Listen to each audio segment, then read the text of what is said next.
New Thought Media Network. We are a global broadcast network of positive music, media, and entertainment, inspiring humanity's evolution along the journey of enlightenment and creating a world of love, peace, empowerment, and prosperity for all. New Thought Media Network. Positively inspiring.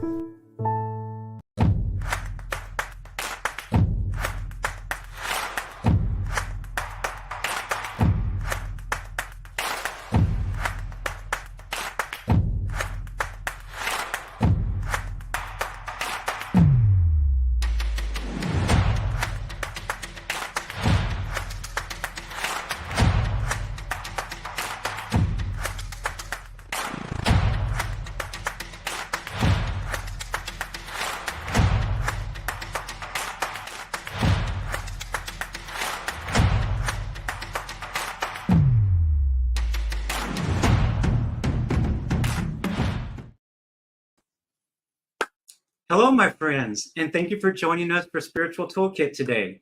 My name is Brock Ford, and I am your host. Joining me on the team is producer Peter Millar and our New Thought Media Network founder, Robert Brzezinski. A big shout out to him. The idea for this show came from my sincere desire to be of support and a voice for the disenfranchised, the struggling, and hurting people within my reach, and to offer spiritual and ethical living practices that transform people's lives, relationships, and career. My hope is that we can support others on their path to their passion, their dreams, and their best life, building a bridge of understanding, healing, and thriving for all. So we will have guests from all walks of life talking about real life and navigating its twists and turns and living triumphantly. So today, my guest is Dr. Reverend Sharri Johnson, who is an ordained minister of religious science and is the senior minister of CEO of One Heart Retreats, an online focus ministry. And y'all, she's my very dear friend and my soul sister as well. I'm very excited to have her here today. And Sharri successfully opened and operated the first CSL affiliated retreat center for 4.5 years before taking her ministry fully online. She has published 2 primers of affirmative prayer, treatment with training wheels, and God Talk for Kids. Before entering the ministry, Reverend Sharri spent 30 plus years as a college educator, and the last 10 of them were online. In June of 2023, she received her Doctor of Wisdom Studies from Emerson Theological Institute. Congratulations, Reverend Sharri. And Dr. Sharri is the host of the New Thought Media Network weekly interview program right here on New Thought Media Network called Global Focus Today. Education is her passion and spirituality is her forum. She's a member of the New Thought Media Prayer Team and volunteers with Global Heart Peace Initiative, CSL Greater Boston, and the Greater Kansas City Interfaith Council. So with that said, everyone, let's welcome my dear friend Sharri to Spiritual Toolkit. Hi, Sharri. Welcome. Hello. Thank you for having me. You missed one of my volunteers.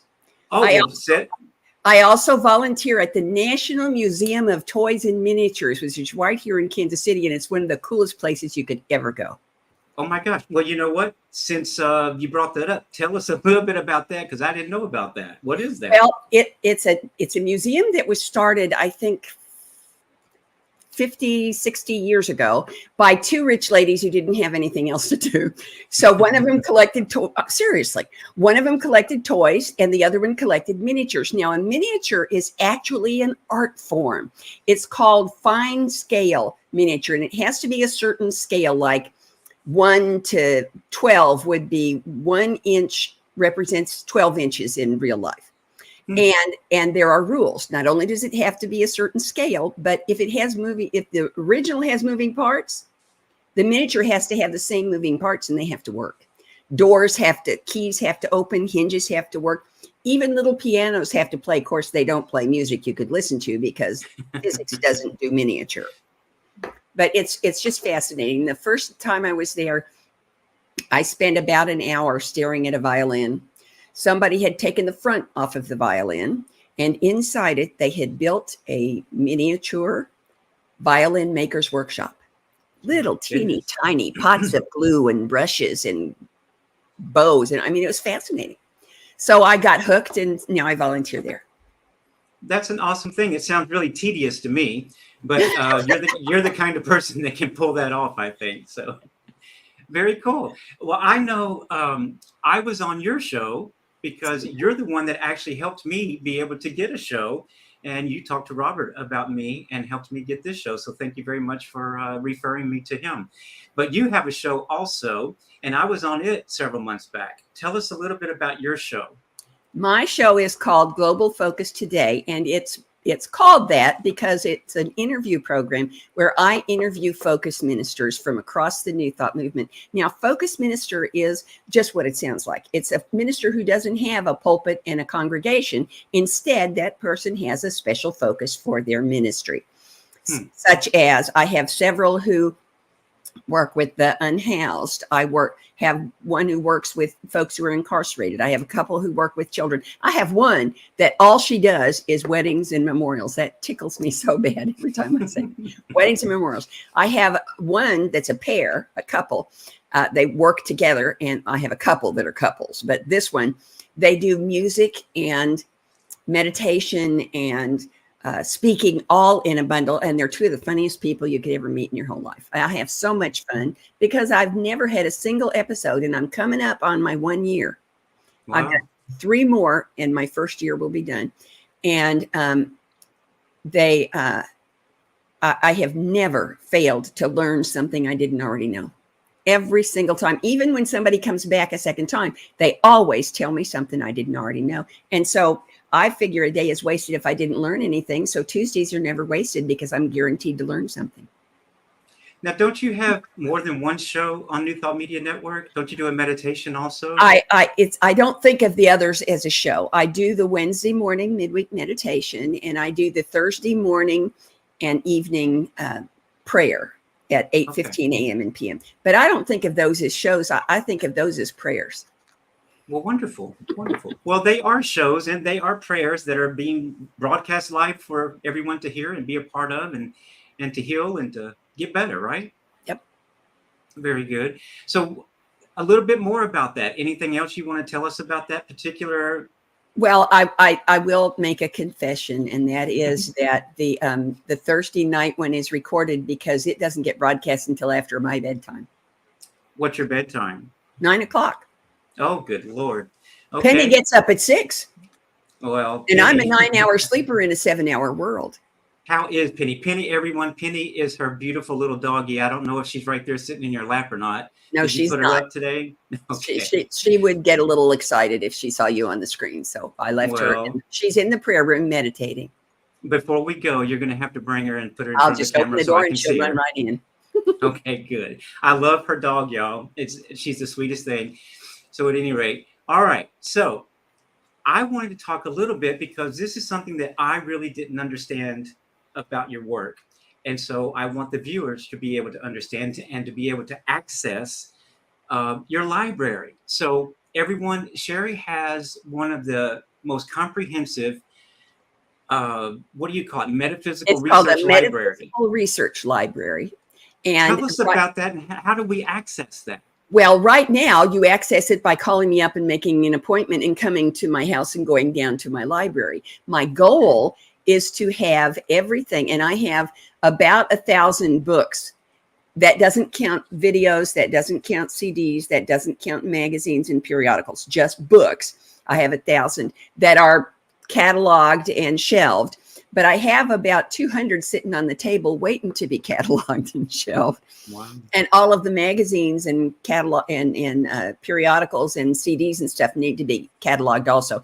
I am in the process of negotiating with Central Missouri State University to set up an internship program so that I can get some of their library science people, a different one every semester, to come and help me with that, because I don't have any library background.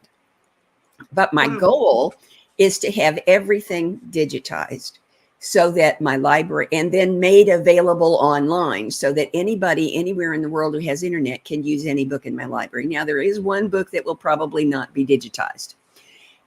One of the young men who built my library, built the shelves and the floor and the ceiling, was working on another project, and they discovered a Bible about that wide and about that tall and about that long that was published in 1867.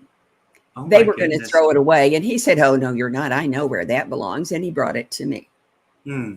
So I had to put tape on the cover because it had a leather cover and it was crumbling, but the pages are pristine. They're yellow, but they're not torn or crumpled or anything. It's wonderful.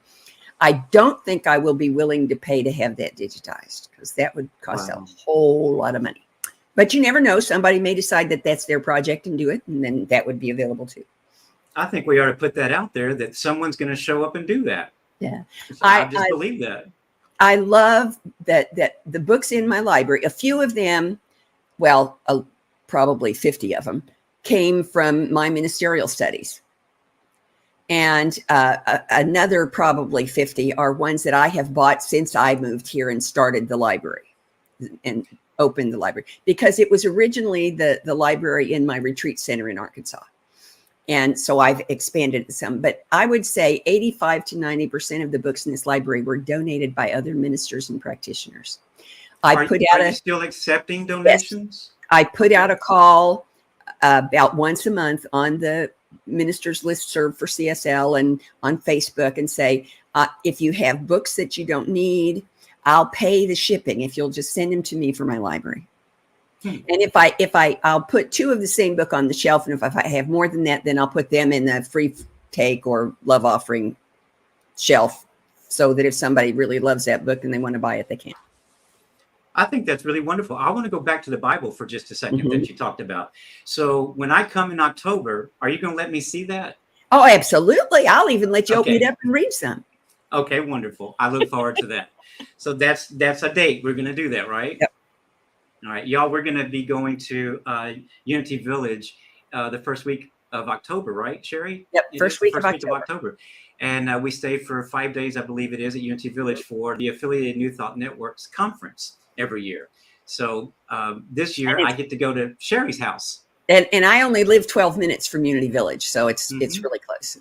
And I always have people come and stay with me because, I'm going to be going there every day anyhow. Why not? And I also wanted to say that Sharri's a big supporter of mine, y'all. And she is like the sister that I don't have anymore. And I really appreciate you stepping up for that, sweetheart. But she is an amazing woman. She has a heart of gold. And she is the one that sort of got me involved in all of this and promoted me and supported me and talked to people. And I just love her very much. And she's always making sure that I'm okay. I appreciate that.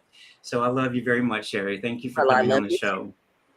So so the library, people how do they get in touch with you? Is it through your email or your one? They can, it's on my business card and it's on my website that there's a contact number. They can send me an email through the website.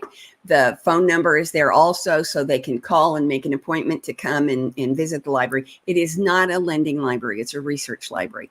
You have to come here to use the books and you can't take them out because that would take a lot more administrative overhead than I have in me. Understood. And you might not get some of them back. Who knows? And I might not get some of them back. Wonderful. I wasn't going to say that part. Well, but just like with library books, how many do we find that we've had and didn't take back when we were not me. Younger? I have a library book bag that hangs on the back of my rocking chair. And when I finish a book, it goes in the bag. And when the bag gets full, it goes to the library. I'm sure you do because you're so on top of everything and so organized. Very good. So let's go to another project of yours. The One Heart Retreats, the nonprofit organization, specifically is a space that facilitates the expansion of consciousness and amplifies the spiritual awareness of all who come there. Did I say that right? You did. Basically, the easy way to say that is it's a place where you refill your pitcher.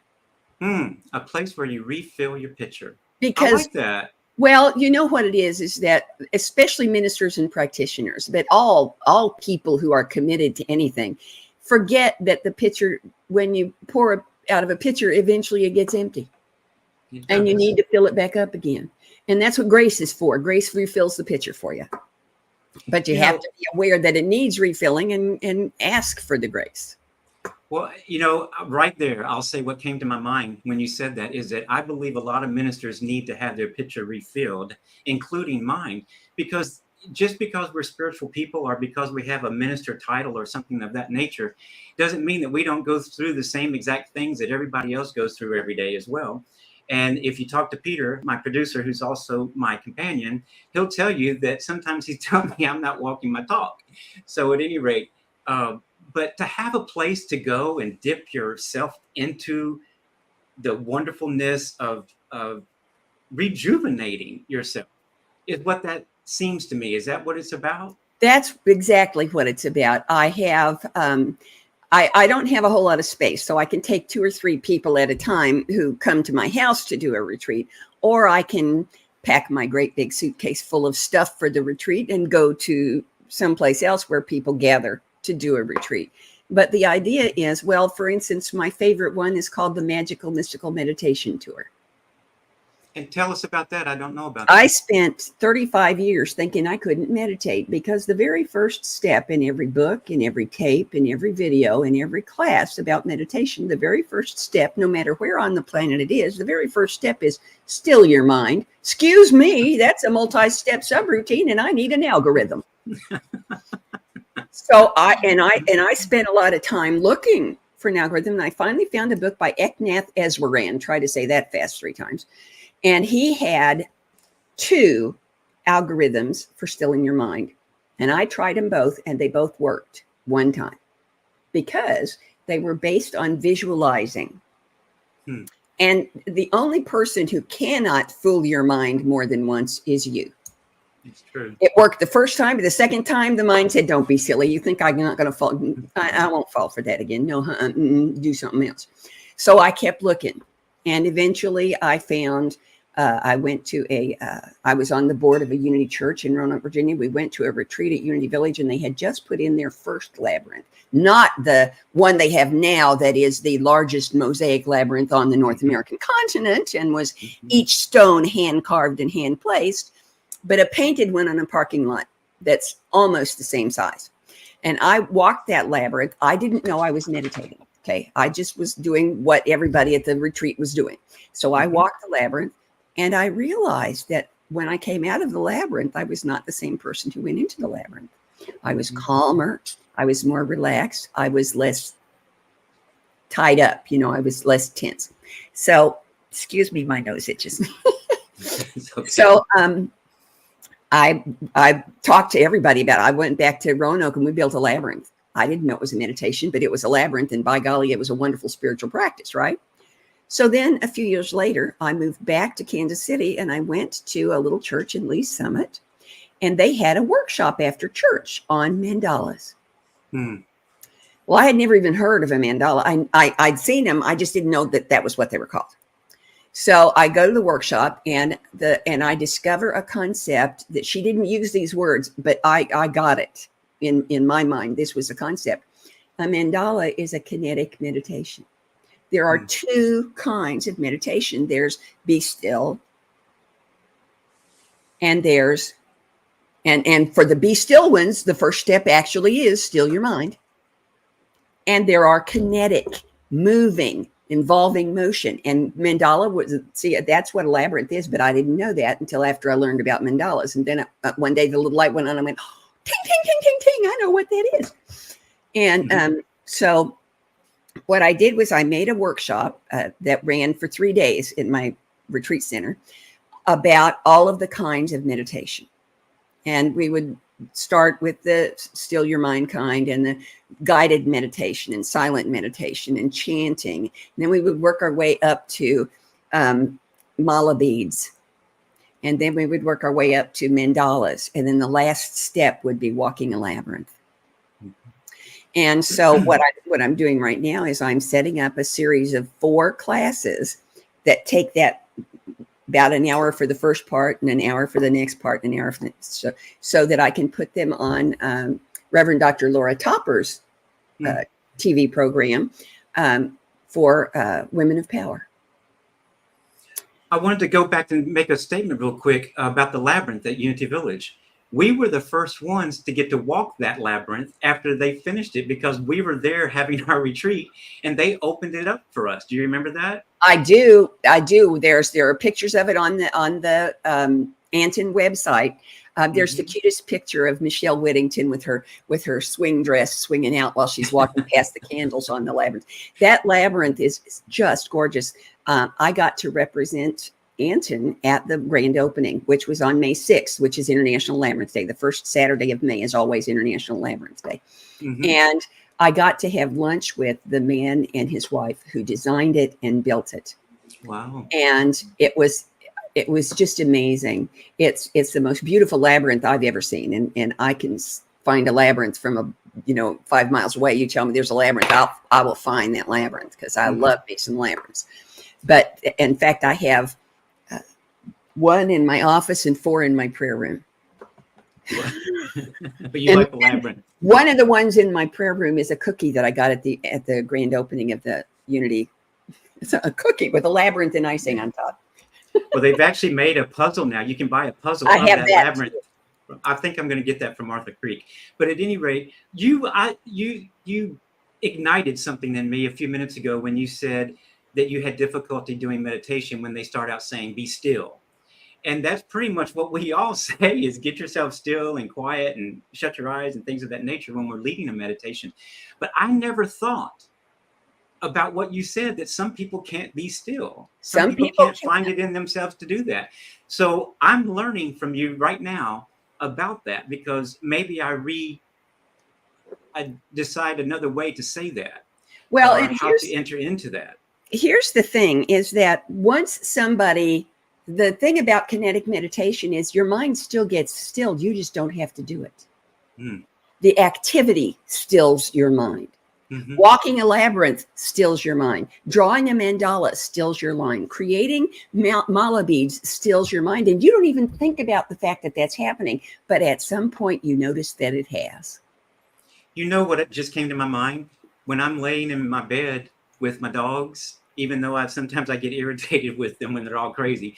But when there's 4 or 5 or 3 or 2 or just Cody in my bed with me, and I'm loving on them and rubbing them, it's the most comforting, meditative type of experience that there is. And so I believe we find that meditative state in all kinds of ways. Oh, we do. I have a friend in Virginia who cannot meditate unless her cat is in her lap and she's rubbing the cat's tummy. She pets the cat's tummy and instantly goes into meditative mode. And when I meditate, Penny has a pillow beside my meditation chair. Does she? And she lays on the pillow and she waits until the music stops. That's when she knows I'm done meditating. And then she gets up in my lap for when I do my daily reading and prayers and stuff. She can be in my lap for that. But meditation, she needs to be on her cushion and I need to be on my cushion. No. And so, yeah, and animals have that ability. They understand the value of stillness. You can't tell it from Penny because if she's awake, she's moving. But animals, stillness is their natural state, and they understand the value of that, and they can transmit that by just getting up beside you and rubbing on your shoulder when you're sleeping. Or my cat will get up when I'm sitting on the sofa knitting, and he'll just rub up against me, and it's like, okay, fine. Exactly. Cody, when Cody thinks or when Cody sees that I'm a little irritated or not feeling well or something, he'll come and snuggle his head up into my chest area. And then he'll just lick my neck, lick my arms, lick my hands. And finally I have the time to quit licking. But at any rate, they know, and they are there to support us and love us as well. I do. I love my babies. Yep. So at any rate, I looked at your website, even though I know you really well. I looked at your website, and it states on there that the vision is to live in oneness, embodying generosity, compassion, and truth in business and in teaching. Yeah. And it also states that this is the perfect place to rediscover your connection with the divine and to tell us more about that experience with you. What is that experience? To rediscover that connection. That experience is refilling the pitcher. It's letting go of, because when you come in the door, you leave everything else outside. You bring in your suitcase, but you leave your baggage outside. You get the difference between your suitcase and your baggage. Okay. And for 2 or 3 days, Your whole focus is on your own inner self, your capital S self. And there's been more than one time when somebody said, I'm not ready to go home now. Can I stay some more? Because it feels really good. And for someone who hasn't had that experience before, or who hasn't had it in a very long time, it's hard to let go of it, because you've told yourself that this is the only place you can have it, which, by the way, is just craziness. Exactly. Because you carry it around with you all the time. You just have to remember that it's there. You just that's just like, that's like when we go to conference. When we go to conference, it's like we all come together, and there's just so much love and camaraderie, and I guess just expanding. Going to conference is a great big family reunion. It is. And, I feel like I get so much love and attention when I'm at conference. Everybody wants to talk to you and love on you, and everybody's so happy. And it's a wonderful filling that picture up experience. It is. It absolutely is. I look forward to it all year long. I do. So each week you have a different minister on your show, a focus minister, is that right? Finding out what they're doing outside. Right. Finding out what they're doing and how they do it and why it matters, and why they do it and how they got there.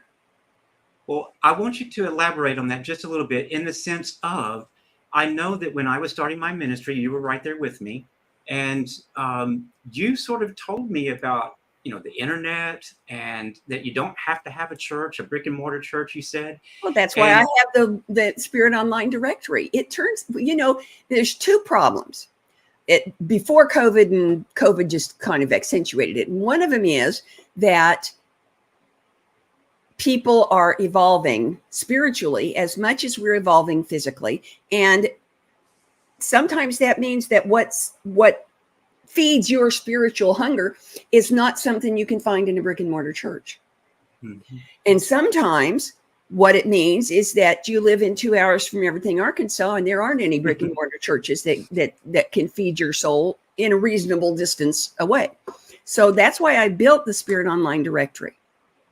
And what happened was, my mentor, I spoke with him. He was in California, in Santa Rosa, and I was in Arkansas, and we spoke once a month. And in November, the November before COVID, November 19, he said, Sharri, there's something I've been wondering about. And I said, what's that? And he said, well, I know how important spiritual community is to you. And he said, I'm really wondering how you're handling that where you are, out in the middle of no place. And I said, I figured that out before I got here. I went online and I found all of the CSL and Unity churches that live streamed their services, and I bookmarked them all. And on Saturday, I go look at the bookmarks and I say, well, let's see, where will I go to church tomorrow?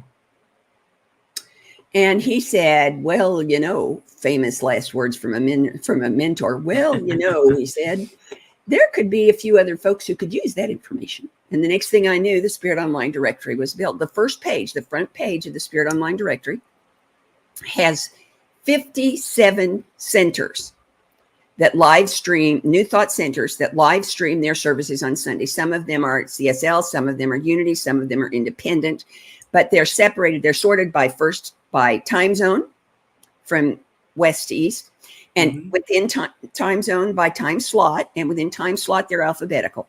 And for each one, there's the name of the center, the times of their services, and a direct link to the service. So you can, and when COVID hit, I got emails from Europe, from people who were in Europe on vacation and got trapped there because of COVID, and got to go to church at their home church on Sunday because of my Spirit Online Directory. And I like, that it's kind of like a Chinese menu, one from column A, one from column B, one from column, because you could go to church all day long. You could just keep going from time zone to time zone and going to church, and it's really cool. And And Sunday isn't the only spiritual direction that you need, the spiritual nourishment that you need. So there's a page for practitioners. There's a page for meditations. There's a page for ongoing groups. There's a page for short-term classes and long-term classes. There's a page for focus ministries. There's a page for blogs and downloadable apps and video magazines. All of these are on there, and it's all free. There's no fee to use it, and there's no fee to advertise. All you have to do is send me a flyer and tell me what it's for. And if it's available online, it'll be on my website within 10 minutes of me receiving it. That's very good to know. Thank you. Thank you for helping us out with that. So with that said, we are at the 30-minute mark of our show. Really? And so that means that Peter's going to want us to take a break. So at any rate, everyone, thank you for being with us. Don't go anywhere. If you need to get up and go get something or run to the bathroom really quick, do that. And come right back to New Thought Media Network and Spiritual Toolkit, where I am talking with Reverend Sharri Johnson, my dear, wonderful friend and sister that I love so very much. But stay with us. We'll be right back on New Thought Media Network at ntmedia.org. Thank you so much.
And we are back, everyone, from the break. Welcome back to Spiritual Toolkit, New Thought Media Network, and my guest, Reverend Sharri.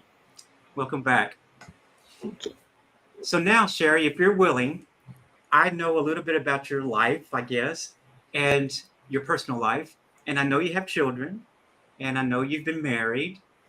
Fill us in a little bit about your life prior to ministry and leading up to the ministry in your family. Well, I had two children, a son and a daughter. My son passed away 30 years ago, actually 31 years ago. And my daughter lives in Arkansas with her husband and her son. I taught college computer science for 35 years. And I really thought that that was what I was supposed to be doing. I was really good at it, and I loved doing it, and it was a lot of fun. But for about the last 10 years, from 90 to 2000, every time I turned around, somebody said, you ought to be a minister. And I gave them all the same answer. I said, don't be silly. Why would God want me to be a minister? I'm teaching. I'm a teacher. Well, it turns out that's the same thing. Mm-hmm. So finally, on my birthday in 1996, my minister of the church where I was the president of the board walked into my office on my birthday, handed me a box of truffles and a letter of resignation. Now, I didn't mention that he was only the second minister that church had ever had, and that on the first day I arrived there, the founding ministers who'd been there for 22 years announced that they were leaving in 2 weeks. So it took 14 months to find a minister, and I was on the committee that worked with, because I had done it before, so I volunteered to help with it. And I had become really good friends with the minister and his wife. I mean, they were very, very dear to me.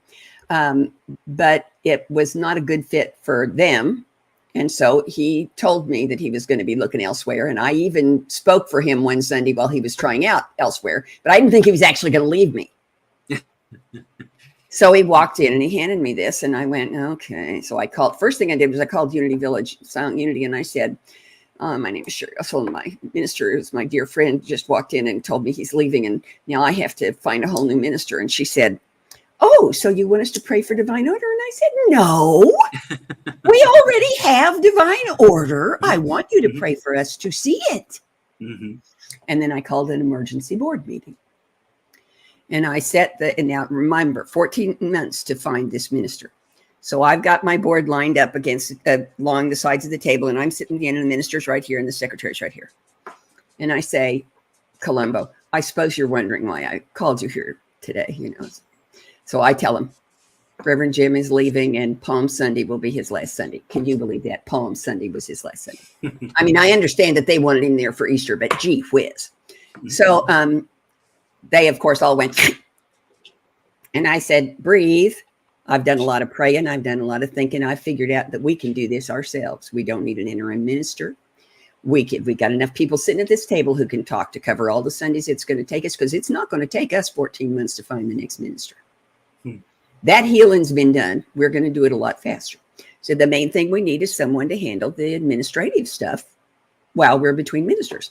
So the secretary, and I knew she would do this, but I hadn't asked her, but I knew she would do it. She said, well, I've managed buildings and country clubs and health clubs all my life. I can do that. And I said, well, you'll have to step off the board because it's a conflict of interest. She said, well, could I run for the board again after we get a new minister? And I said, of course you could. And she said, fine, then I'll do it. We voted and it was done. So I turned to her and I said, okay, now that that's taken care of, what do you need from us? And she said, well, the first thing I need is someone to do the Sunday services for Easter Sunday. And I went, and I said, I think I'd like to do that. Nobody was surprised but me, but I was very surprised. So I did 3 Sunday services. I did the sunrise service, which was Easter from Mary's point of view, because I figure her point of view was different from everybody else's. And then I did at 9:30 or 9 o'clock and 10:30, I did the Easter story according to Matthew, Mark, Luke, who all cribbed off each other, and John, who was the metaphysician of the group. Mm-hmm. And then afterwards, we had something I had instituted when I arrived there 2 years earlier, which is an orphans luncheon, where for Easter, Christmas, Mother's Day, Father's Day, 4th of July, the church would provide the entree, and everybody would bring side dishes and desserts, and we would have a family dinner at the church, because I wasn't the only one who lived 1,000 miles away from a family, So while I'm standing there in my high heels and my fancy outfit, just chatting with people while they set things up, one of the most metaphysical people I've ever met, she came right about to hear on me in my bare feet. So she came about to hear on me in the 3-inch heels, walks up to me, and she's about that big around. And she looked up and she said, Sharri, when are you going to get off the stick and go to the village? That is, when are you going to go to ministerial school? And I said, Liz, when God calls me so loudly, I cannot possibly mistake the message. And I think I've shut her up, right? She says, did it ever occur to you God could be using my voice? Whack. I mean, we're talking celestial 2 before on both sides of my head. The next day I started taking classes. Wow. So that's how I came to be there. And you haven't stopped taking classes. You're still taking classes. No, I won't ever stop because classes are fun. They You know, are. you can read books by yourself because you don't get to talk to anybody about it unless you take a class. Well, you know, while I was in seminary at Emerson also, for those 3 years, I would study back in my bedroom for the most part. And some of the books, especially like Troward's books and Joel Smith's books, things of that nature, authors of that nature, rather, I would have to go into the living room and get to Peter and go, Peter, what does this mean? What is this man saying in this paragraph? And Peter was sort of right there with me through my seminary years. And he was my go-to, help me figure this out and understand what these people are saying. But Peter has been a huge part of my ministry as well. And I'm very thankful and grateful to him for that as well. I know. And I know how important that is because when my husband and I met, which was about 2 years before I started ministerial school, because there was a gap.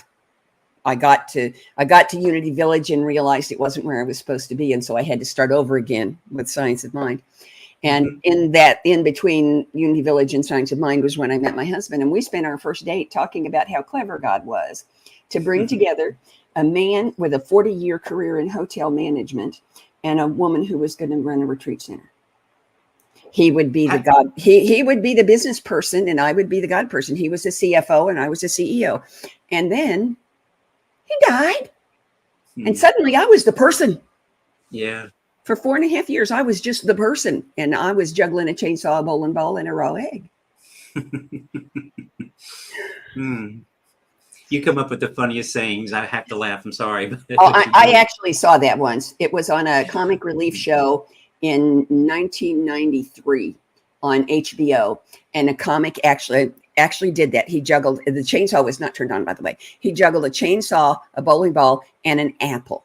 And every time the apple came around, he would take a bite out of it. And pretty soon there was nothing left but a core. So he threw it out and said, throw me another one. And they threw him an egg. So he's juggling a chainsaw, a bowling ball, and a raw egg. And the first time the egg comes around, he takes a bite, egg goes everywhere, the show is over. You make me laugh, Sharri. Thank you for those things. Since we're talking about family, I did want to ask you if you're willing, and you can skip right over it if you're not.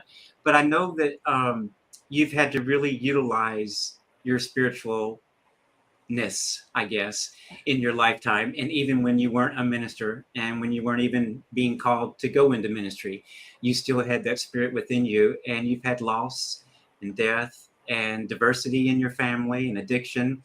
How did you cope with that, those instances in your life? And did New Thought help you through that, or was that on the path without any New Thought? question, New Thought helped me into it. Tell us a little bit about that. I will never stop being grateful that I found New Thought before my son took his own life.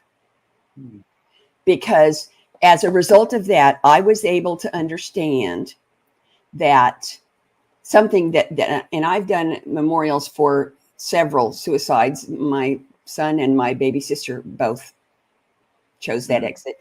And I've done others as well. And the thing that I think people most need to understand is that there's no guilt involved for anybody. I sincerely believe in the concept of soul contracts, and that my son and I and my sister and I had a soul contract before any of us were on this planet. And there was something one or more of us needed to learn out of that experience. And so there's no guilt involved with it. And not only is there not, if somebody chooses that way to exit, not only is there not anything you can do to stop them, you don't have the right to stop them. It's their decision. It's their choice. If that's the exit they've chosen, wherever life goes after this, it will go on. But life and love never die. They change form, they change appearance, but they never die. So that's the thing that helped me the most, was to know that Joey, when the second he was out of that body, Joey and my sister both, they knew that I loved him. They knew that I held nothing against them. They knew that I was always going to miss them. And they knew that I understood that it was their choice and they had to do it. That they made the only choice they knew how to make at that time, and that's between them and God. And that probably had something to do with me ending up being a minister, but I don't know, if it did or not, because it was several years between Joey's passing and me finally saying, "Oh, all right." I think it was all part of God's sleeve. I think it was all part of the path. So, well, I think that's true. I think we all have a path, and there's no way we can map it. I mean, we can draw the map, and God will snicker because it's like, do you know what a Turing? Probably not. Okay, Alan Turing was a very famous British mathematician during World War II who broke the Enigma code that the Nazis were using that made it possible for us to win the war. As much as anybody ever wins a war, because frankly, I don't think anybody ever won a war. Some people just lost less than others. But he was gay. And as a result, he was arrested and prosecuted and hounded until he took his own life. And one of the things that he invented was called a Turing machine. And basically, it was a machine that makes decisions, that learns as it goes. And it's like a tree turned upside down. You come to this point and you make a choice, and that decides you go here. And then when you get there, you make a choice, and that decides you go here. And then when you get there, you make a choice, and that's what life is like. Mm-hmm. You can plan all you want to, but life happens 1 minute at a time. Mm-hmm. And you make choices 1 minute at a time. And they're either good choices or I would prefer for that not to have happened choices. But either way, you grow and you go. And God says, that was interesting, So yes, I think that did it did help me to deal with those things. And one of the things that I was famous for in ministerial school is my motto is that life is on the job training for a minister. It truly is, isn't it? So nobody is ever going to come to me with a challenge I haven't already met. Mm-hmm. Mm-hmm. I may not be able to tell them what to do about it, but I'll at least be able to feel it with them.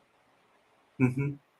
I can say that you already know this, but I'll just share it. It goes along with what you're saying, is that when my sister and my mom died, it just sent me into a deep well. And luckily, Peter was around and helped me through that, and friends like you as well, and other people.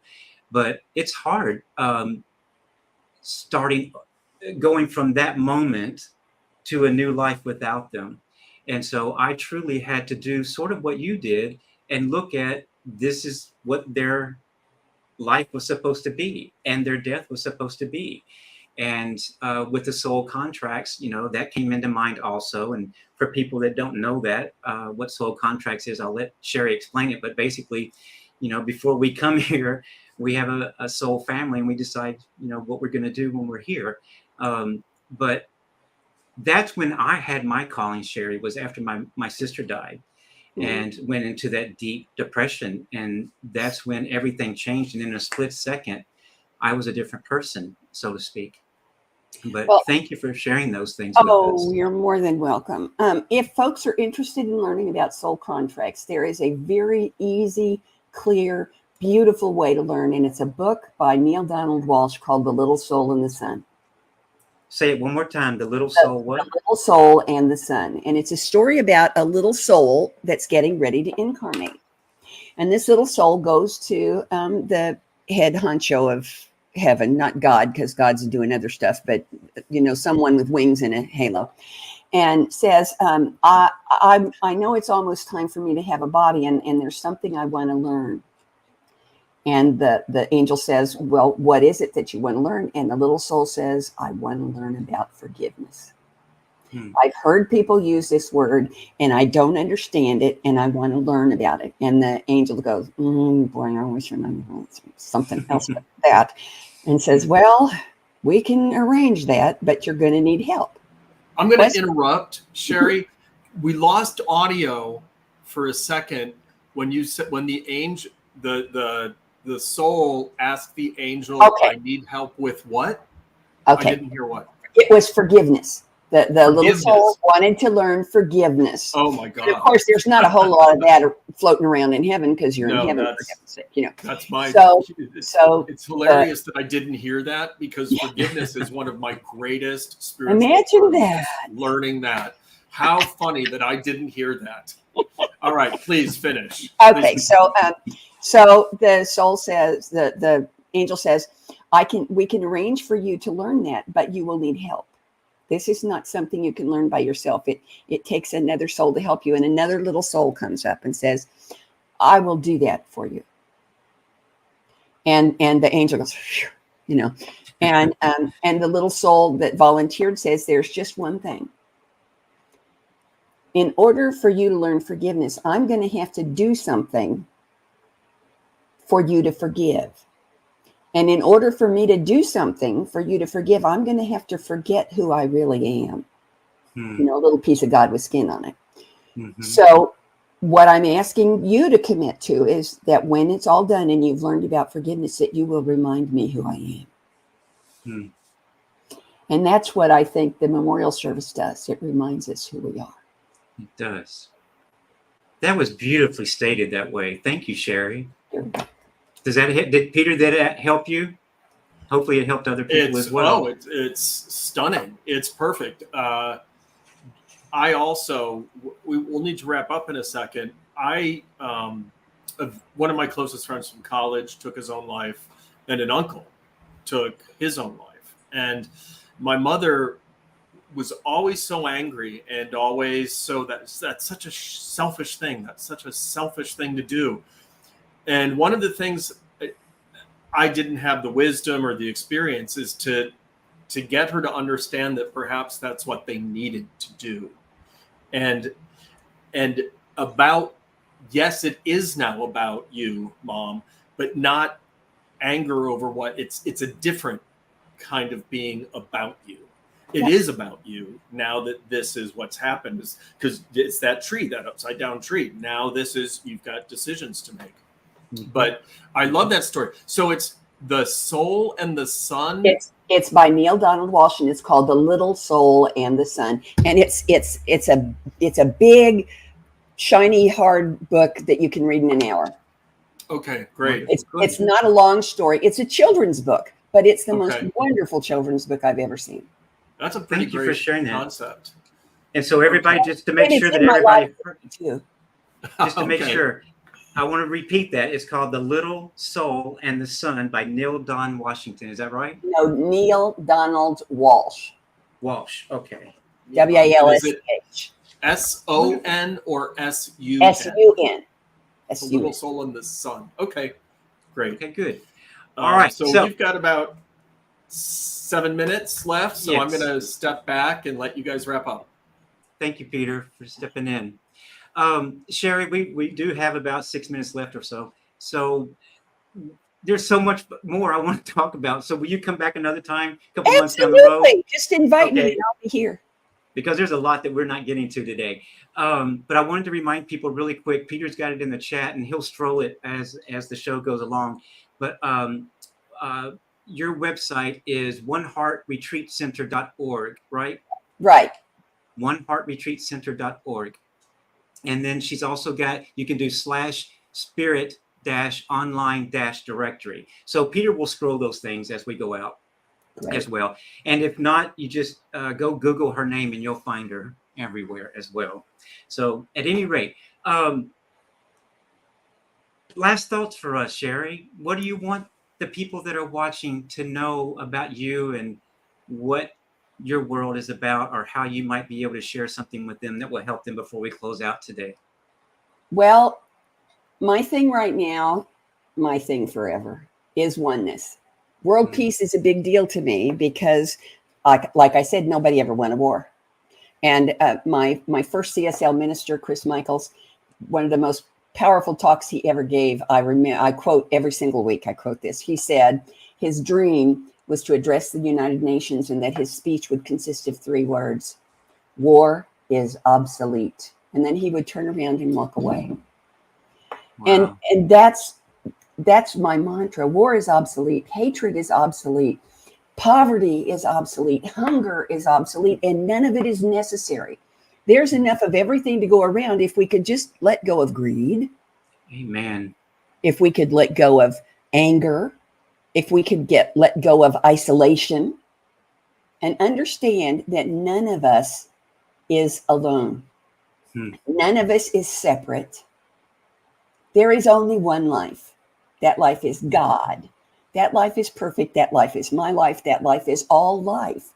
And everything I ever did affected the entire planet. Everything you ever did or ever will do will affect the entire planet. And that's true of ants.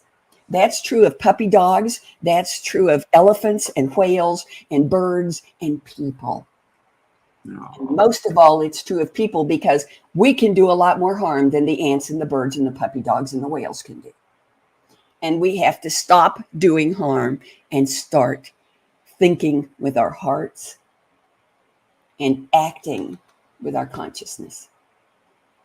Ooh, I didn't preach. Those are, oh, you preach, girl. That was good. Those were wonderful last words. Thank you for those. And so while I'm about to close us out, do me a favor, Peter, keep her camera on. Run, get Penny really quick while I'm closing the show, and come hold her up so everybody can see her. At any rate, I didn't have to run. All I had to do was open the door. There she is. There's my little girlfriend. Hi, Penny. Oh, she's so cute. Hold her up a little bit more. There we go. Sweetie pie. Thank you for letting me see her today. You know I love her. I know you do. Well, Sharri, thank you. Peter, thank you. Robert, thank you. We've come to the end of our show. Sharri, I'm so grateful for your participation and sharing such interesting, thoughtful, and helpful information to me, to Peter, and to our viewers. Thank you to all the viewers and subscribers, and thank you to Peter, our producer, and a shout out to Robert Brzezinski, our founder, and New Thought Media Network, for letting us have this platform. And join us next week when we meet with minister, author, and founder of Conscious Recovery, TJ Woodward. He and I go way back, many years, whose passion is helping you take your treatment program, private practice, or personal recovery to the next level. And make sure to come back next week, y'all, on Thursdays at 3 o'clock for Spiritual Toolkit with me. And make sure to check out all the other great shows on New Thought Media Network, like my dear sister Sharri show and her meditations as well, and other great shows on New Thought Media Network at ntmedia.org. So with that said, Sharri, thank you. Peter, thank you. Thank you to everyone that watched today and was subscribed as well. Go on to ntmedia.org, look at all the other shows, and subscribe. And you can also donate to this show and to the whole platform as well. At any rate, have a wonderful night. Thank you. Blessings to everyone. We'll see you next week. Thank you, Sharri. Bye.